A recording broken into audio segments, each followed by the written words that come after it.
Hey guys, it's Danny. How are you? Did you have a good weekend? I had a busy weekend. I'm sorry I didn't upload, but the fun is over. Time to work. Alrighty, so today we're going to discuss about some Dendrobium orchids that I find related. So first of all, this little guy. This is the no ID tiny compact Dendrobium that I purchased not long ago and I massacred when I repotted. If you missed that video and would like a good laugh, I'll link you down below to it. So this little hybrid is a no ID Dendrobium, but Catasetum had it for sale and he described it, or actually named it, a Bigibum compactum variety. And I do think he came close to it. The flowers are tiny, fits a little the description, but I'm not entirely sure of the ID.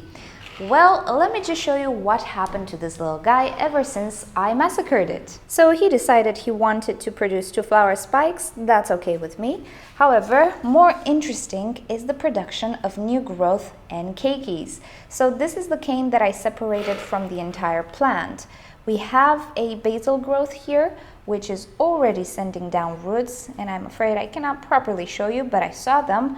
Also, we have a little keiki forming here on one of the nodes, and PS, Dendrobium orchids have nodes on each ring on the cane, everywhere. There are nodes that can produce flower spikes or keikis or, new canes. But this is not the most interesting cane. Looky here, this is the main plant. This is kind of separated as well, so these 2 canes are separated completely from the other one. The one in the back, having more energy, is just going crazy with keikis right now. And of course, basal growth, which is good. At some point, I might chop away some of these keikis and try to propagate them because I think they're a little bit excessive, but I will leave on the ones closer to the base, which can send roots down the pot. And this little cane, which was the one in bloom, and of course I separated it, has a basal growth. On this one, I don't see any nodes forming into keikis, so that's okay, but the sheer amount of new growth is impressive, and not only we have roots forming as well. Mind you, this growth already has roots, reason why I left the flower spikes. So I suppose that one of the traits of these hybrids, or maybe even the Bigibum, not entirely sure, is their willingness to survive. After quite the severe shock, this orchid is just starting growth like mental. I've never seen a Dendrobium do so many new growths, flower spikes, keikis, and basal growths and all of that. But this is not a solitary case.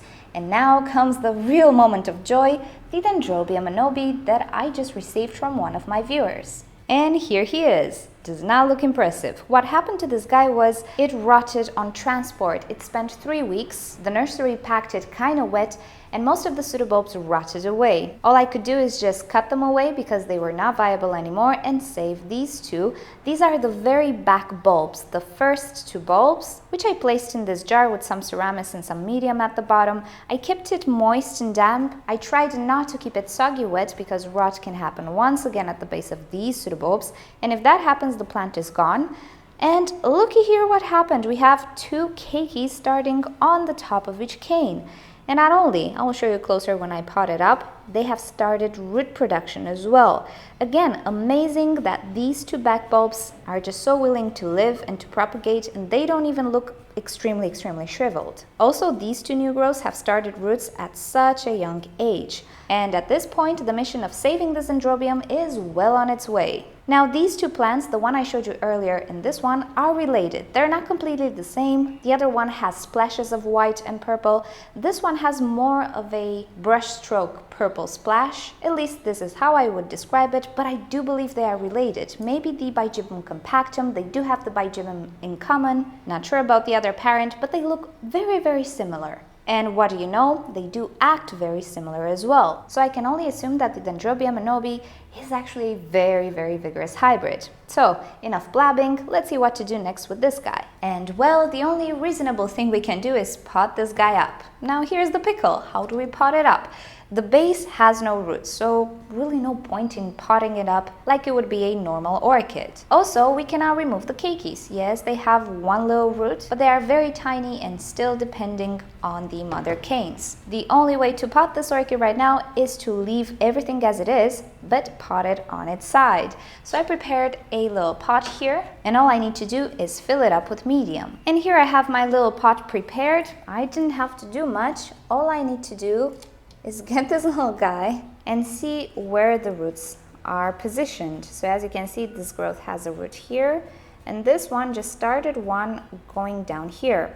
So the best position I can place this orchid is like so, and that's what we're gonna do. And place this orchid right on top of the medium. That's all it needs. So what will happen now is these new growths will start to send out roots inside the medium, and at some point after multiple canes are produced, the old canes can be removed. I would not go ahead and separate the older canes until I have these new canes that are sprouting now already mature and producing new growth of their own. At that point, I'm probably going to unpot the orchid, separate the old canes, pot it back up in a more suitable location within the pot. But until then, this is perfectly fine, and I think this orchid is saved. I was absolutely not expecting to save this little guy, but behold, I think he will do just fine right now. So I will make sure that the pot will stay damp. Even though there are no roots inside the pot, I do want it to release humidity upwards, so I just encourage new root production, avoid desiccation of the root tip due to too much dryness, and all of those fun stuff. There's no point in fertilizing at the moment. I will start to fertilize when I already have some roots inside the medium, a few centimeters deep, and from there on, things should be pretty smooth. So there we go. If you're looking for a very hardy dendrobium, I will definitely look into the Dendrobium Enobi, and also if you see the one that I just showed you earlier, which is a no ID, yet again, I do believe it's a vigorous, hardy grower and it just wants to live more than the Berryota. I think it's time to make another top 5 orchids suited for beginners, because there are quite a lot of species or hybrids that are just so vigorous that even beginners should do well with them. So let me know if you're interested in that video in another type of top, and if you don't know my previous video on the top 5 easiest orchids, yet again, I'll link it down below in the description. So alrighty guys, thank you for watching this video. I'll keep you up to date with this little guy. Things are looking bright, so if you've enjoyed this video, please give it a thumbs up. If you hated it, give it a thumbs down. Subscribe to my channel for regular orchids and plants videos, and don't forget to turn on notifications so you never miss a video. And with that said, I'll see you all next time. Bye!